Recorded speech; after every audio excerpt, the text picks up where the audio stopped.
Hello students, IIT brain में आपका स्वागत। आज हम फिजिक्स में क्लास 11th के जिस टॉपिक पर डिस्कस करेंगे उसका नाम है फंडामेंटल क्वांटिटीज। Fundamental quantities. इससे पहले हमने इस चैप्टर पे एक clip international system of units के नाम से तैयार की थी। उसमें हमने डिस्कस किया था उस 7 यूनिट्स के सिस्टम के बारे में जो इंटरनेशनल लेवल पे तैयार किया गया है और जिन्हें फंडामेंटल क्वांटिटीज की यूनिट्स के रूप में जाना जाता है। आज हमारा डिस्कशन इस बात पे है कि फंडामेंटल क्वांटिटीज कैसी क्वांटिटीज को कहा जाता है। इस बात पे डिस्कस करने के लिए हम एक सिस्टम बना के उस पर डिस्कशन स्टार्ट करते हैं। मान लीजिए एक सिस्टम कुछ क्वांटिटीज का मैं तैयार कर रहा हूं जिसमें मैंने मास, लेंथ और टाइम को इंक्लूड किया है। आप मान लें कि मैं एक ऐसे सिस्टम को तैयार कर चुका हूं जिसमें मैंने मास, लेंथ और टाइम को पिक किया है। अब एक बात पर आप ध्यान दें कि जो सिस्टम मैंने तैयार किया है और जिन क्वांटिटीज को मैंने इस सिस्टम के अंदर रखा है, अगर इस सिस्टम की किसी एक क्वांटिटी को मैं अदर जो सिस्टम की अदर क्वांटिटीज हैं उनकी हेल्प से प्रेजेंट करना चाहूं तो शायद मैं नहीं कर पाऊंगा। इट मींस मैं बोलना चाहता हूं कि मास को आप लेंथ और टाइम के टर्म्स में प्रेजेंट नहीं कर सकते। ठीक उसी प्रकार अगर आप लेंथ पर ध्यान दें तो लेंथ क्वांटिटी को आप मास और टाइम के टर्म में प्रेजेंट नहीं कर पाएंगे, और इसी प्रकार आप टाइम को मास और लेंथ की हेल्प से प्रेजेंट नहीं कर पाएंगे। ये जो सिस्टम हमने तैयार किया है जिसमें हमने फिलहाल अभी तक 3 क्वांटिटीज को प्लेस किया है। इस सिस्टम की कोई भी क्वांटिटी इस सिस्टम की जो बकाया रिमेनिंग क्वांटिटीज हैं उनके टर्म्स में प्रेजेंट नहीं की जा सकती है।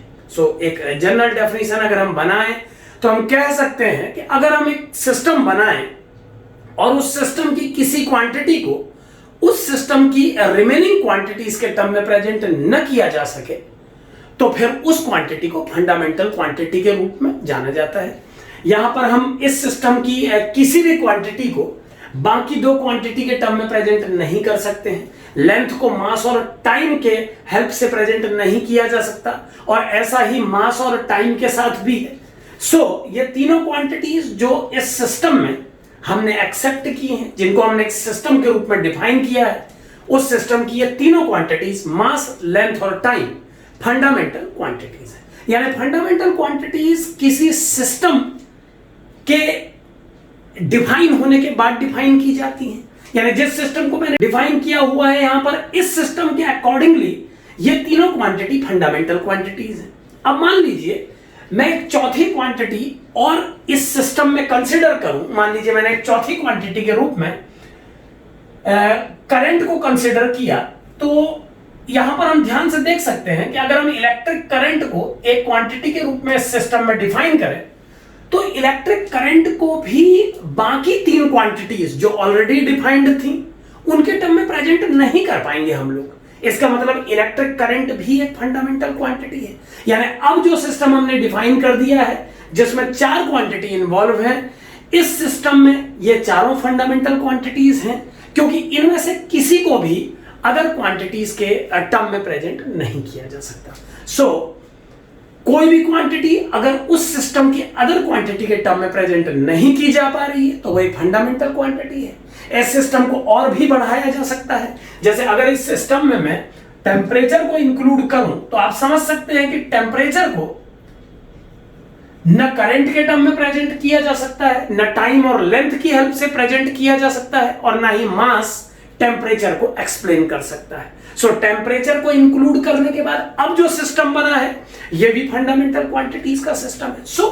हमें ऐसी बेसिक क्वांटिटीज इस सिस्टम में इंक्लूड करनी होंगी कि जब यह सिस्टम बने तो इस सिस्टम की कोई भी क्वांटिटी बाकी क्वांटिटीज के टर्म में प्रेजेंट ना हो सके। और अगर हम ऐसा सिस्टम बना पा रहे हैं तो उस सिस्टम में जितनी क्वांटिटी इन्वॉल्व है वो सभी क्वांटिटी फंडामेंटल क्वांटिटीज हैं। इस सिस्टम की ये 5 क्वांटिटी फंडामेंटल क्वांटिटी हैं जो international system of unit SI system के रूप में बनाया गया है। उसमें टोटल 7 क्वांटिटीज को 7 यूनिट्स के साथ प्लेस किया गया है। वो एक सिस्टम है जिसकी 7 क्वांटिटीज फंडामेंटल है। इस सिस्टम को अगर हम SI सिस्टम से एसोसिएट करें तो इसमें मुझे एक ल्यूमिनियस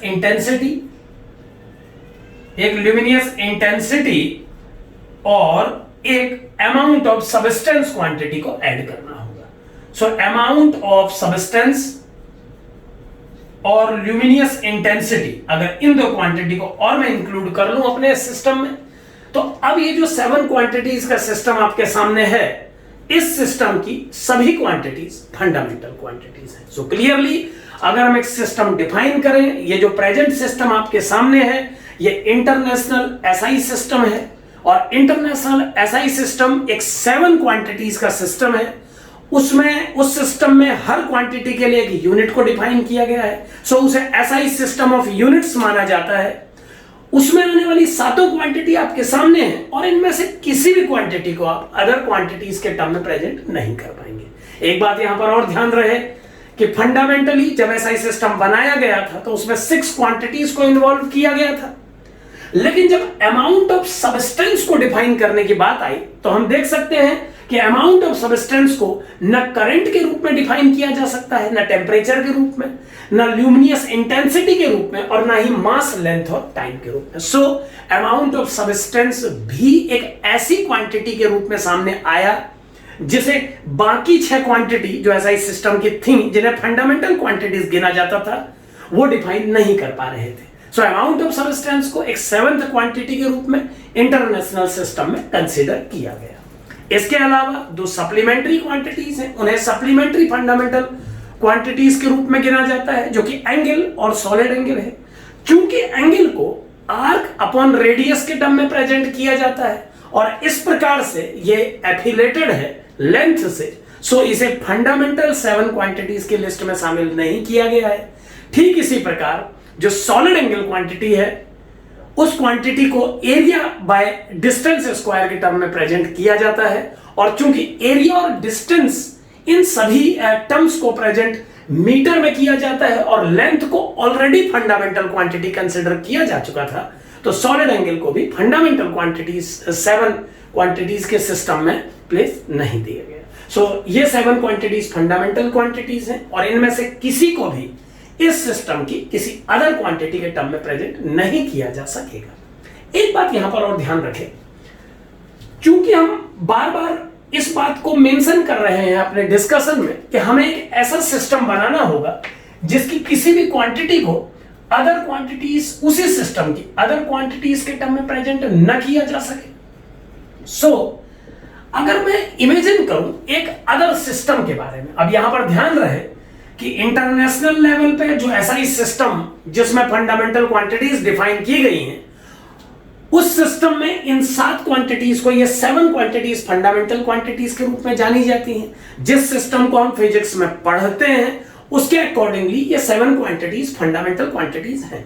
बट इमेजिन करिए कि अगर मैं आपसे ये कहूं कि मुझे 3 क्वांटिटीज का एक सिस्टम तैयार करना है, और मैं अपने सिस्टम में जिन 3 क्वांटिटीज को मेंशन कर रहा हूं वो है मास, वेलोसिटी एंड टाइम।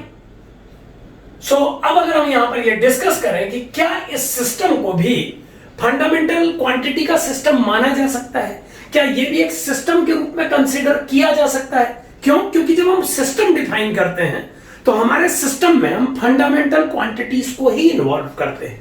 सो अगर मान लीजिए इस सिस्टम के बारे में हम थोड़ा सा देर के लिए हम ये भूल जाएं कि SI सिस्टम नाम से कोई सिस्टम हमारे पास है, और हम एक इमेजिनरी डिस्कशन करें, एक वर्चुअल डिस्कशन करें कि हमने एक सिस्टम तैयार किया है जिसमें मास, वेलोसिटी और टाइम को फंडामेंटल क्वांटिटीज के रूप में प्रेजेंट किया है, तो क्या यह सिस्टम सही होगा या यह सिस्टम में एक फ्लॉ कंसीडर किया जाएगा? क्योंकि वेलोसिटी का लेंथ और टाइम दोनों से एफिलिएशन है। तो इस बात को समझने के लिए हम एक एक करके इन तीनों क्वांटिटीज का इसी सिस्टम की अदर क्वांटिटीज से रिलेशन कैलकुलेट करते हैं। तो क्लियरली मास को आप वेलोसिटी और टाइम के टर्म में प्रेजेंट नहीं कर पाएंगे। सो क्लियरली मास एक फंडामेंटल क्वांटिटी है इस सिस्टम में भी, यानी अगर मास, वेलोसिटी और टाइम को आप फंडामेंटल क्वांटिटी के सिस्टम के रूप में मानते हैं और आप ये वेरीफाई करना चाहते हैं या आप ये चेक करना चाहते हैं कि ये सिस्टम एक्सेप्टेबल है या नहीं, तो वन बाय वन हम सबको चेक कर रहे हैं। मास हम जानते हैं वेलोसिटी और टाइम की हेल्प से प्रेजेंट नहीं किया जा सकता। इसका मतलब मास इस सिस्टम में एक फंडामेंटल क्वांटिटी का रोल प्ले कर रहा है। अगर हम बात करें टाइम की, तो यस हम जानते हैं कि टाइम को भी वेलोसिटी और मास की हेल्प से प्रेजेंट नहीं किया जा सकेगा। सो टाइम भी एक फंडामेंटल क्वांटिटी के रूप में यहां पर लिया जा सकता है। अब तीसरी क्वांटिटी जिसको मैंने वर्चुअली इस सिस्टम में शामिल किया है, क्योंकि ऐसा ही सिस्टम हमारे दिमाग में है, हम सब पढ़ चुके हैं, हमें मालूम है कि लेंथ फंडामेंटल क्वांटिटी है। बस हम ये डिस्कस कर रहे हैं कि अगर हम लेंथ को वेलोसिटी से रिप्लेस कर दें और इस सिस्टम को एक फंडामेंटल क्वांटिटी के सिस्टम से कंपेयर करें, या ये जानने की कोशिश करें कि क्या ये सिस्टम भी फंडामेंटल क्वांटिटी का सिस्टम हो सकता है, तो हमें इसकी तीनों क्वांटिटीज की इंडिपेंडेंसी को चेक करना होगा इस सिस्टम की अदर क्वांटिटीज के साथ। हमने मास और टाइम पर ये चेक कर लिया है। अब अगर हम वेलोसिटी पर ध्यान दें तो आप ये देख पा रहे हैं कि वेलोसिटी को मास और टाइम इन दोनों की हेल्प से प्रेजेंट नहीं किया जा सकता है। यानी वेलोसिटी को चूंकि मास और टाइम की हेल्प से प्रेजेंट नहीं किया जा सकता है, इसीलिए वेलोसिटी भी एक फंडामेंटल क्वांटिटी के रूप में इस सिस्टम का पार्ट बन सकती है। यहां पर ध्यान रहे कि ये पूरी डिस्कशन इस सिस्टम को बताने के बाद मैंने वर्चुअली की है। मैं ये नहीं कह रहा हूं कि आप अपने स्टैंडर्ड एसआई सिस्टम को बदल के इसे एक्सेप्ट करें, बस मैं एक सिचुएशन क्रिएट कर रहा हूं कि अगर मास, वेलोसिटी और टाइम को लेकर के एक सिस्टम को इमेजिन किया जाए और ये डिस्कस करने की कोशिश की जाए कि क्या ये भी एक फंडामेंटल सिस्टम हो सकता है, तो मेरा जवाब है यस, ये भी एक फंडामेंटल सिस्टम हो सकता है, लेकिन इस सिस्टम के फंडामेंटल सिस्टम बनने के बाद नहीं हो सकता। तो अगर मैं ये कहूं कि हम एक ऐसे प्लैनेट में रहते हैं जहां के लोग ऐसा इस सिस्टम के बारे में नहीं जानते, तो उस प्लैनेट में अगर लोग इसे एक फंडामेंटल सिस्टम के रूप में जानते हैं, तो इस सिस्टम को फंडामेंटल सिस्टम के रूप में मानना, क्योंकि वहां यह सिस्टम नहीं माना जाता है, एप्रोप्रिएट है। यानी ये तीनों का सिस्टम भी एक फंडामेंटल सिस्टम हो सकता है, क्योंकि इस सिस्टम की तीनों क्वांटिटी भी एक दूसरे से इंडिपेंडेंट है। और क्लैरिटी के लिए मैं बता दूं कि अब इस सिस्टम को फंडामेंटल क्वांटिटीज का सिस्टम मानने के बाद अगर कोई इस सिस्टम में लेंथ को इन्वॉल्व करना चाहे, इन तीनों को फंडामेंटल क्वांटिटी गिनने के बाद 1 2 3, अगर कोई लेंथ को इस सिस्टम की चौथी फंडामेंटल क्वांटिटी के रूप में यह कह के शामिल करना चाहे कि सर उसे तो ऐसा ही सिस्टम में भी जगह मिली है, तो अब यह गलत होगा। क्यों? क्योंकि अब अगर लेंथ इस सिस्टम में एक फंडामेंटल क्वांटिटी के रूप में इन्वॉल्व होता है, तो हम उसे रिजेक्ट कर देंगे। और रिजेक्ट करने की वजह आप अब तक समझ चुके होंगे, क्योंकि लेंथ को उस कंडीशन में टाइम और वेलोसिटी दोनों मिलके एक्सप्लेन कर पाएंगे। सो चूंकि वेलोसिटी और टाइम को पहले ही प्लेस मिल चुका है, तो अब लेंथ को इस फंडामेंटल क्वांटिटी के सिस्टम में प्लेस नहीं मिलेगा। सो अगर सिस्टम में इन तीनों को प्लेस मिला है, तो इसकी वजह है कि इन तीनों में से किसी को भी बाकी दो की हेल्प से प्रेजेंट नहीं किया जा सका। लेकिन इन तीनों के फंडामेंटल क्वांटिटी में शामिल होने के बाद जब आप लेंथ पर डिस्कस करेंगे, तो अब लेंथ को इस सिस्टम में मौका नहीं दिया जाएगा। क्यों? क्योंकि लेंथ से पहले वेलोसिटी को इन्वॉल्व किया जा चुका है, और अब लेंथ को वेलोसिटी और टाइम दोनों मिलकर प्रेजेंट कर सकते हैं।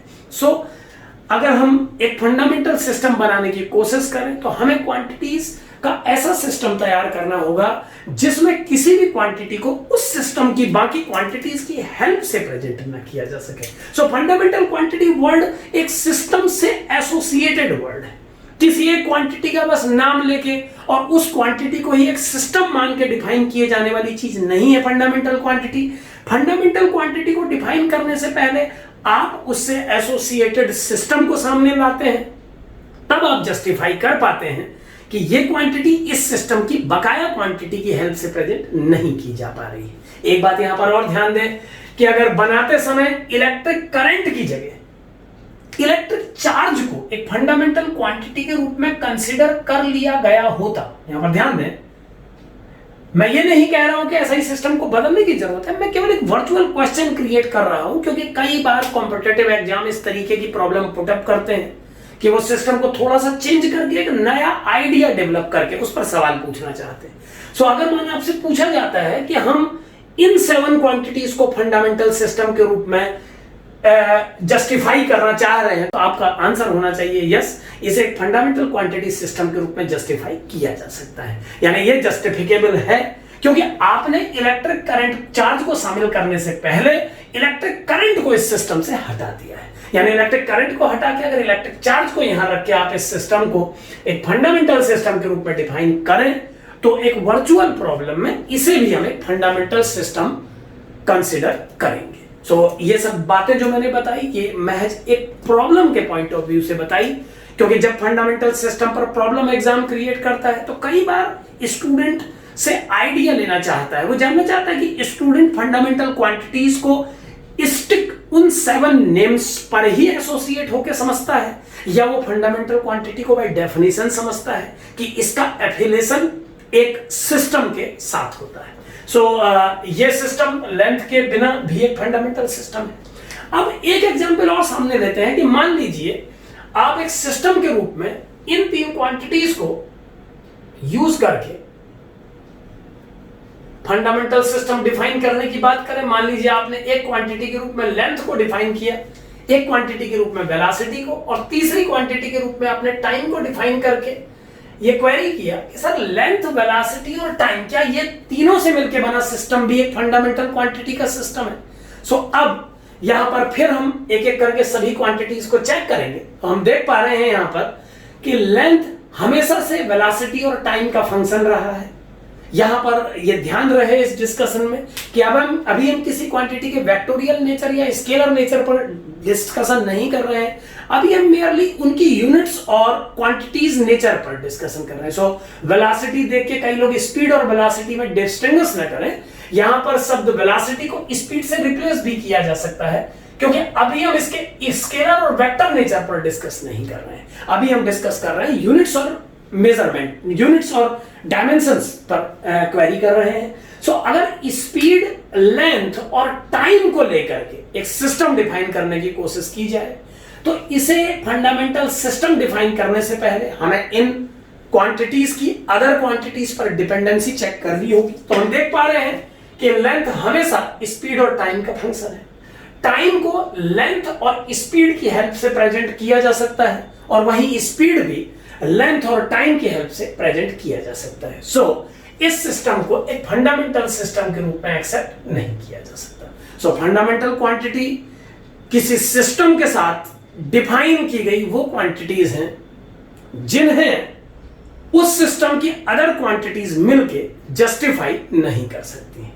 सो ये 7 क्वांटिटीज का सिस्टम, मैं वापस इसे इलेक्ट्रिक करंट कर देता हूं। तो ऐसा ही सिस्टम ने जिन 7 क्वांटिटीज को फंडामेंटल क्वांटिटीज की लिस्ट में कंसीडर किया, तो यहां पर समझें यस कि इन 7 में से कोई भी क्वांटिटी अदर 6 क्वांटिटीज के टर्म में प्रेजेंट नहीं की जा पा रही थी। यही वजह है कि इन सभी क्वांटिटीज को फंडामेंटल क्वांटिटी की लिस्ट में पोजीशन दी गई।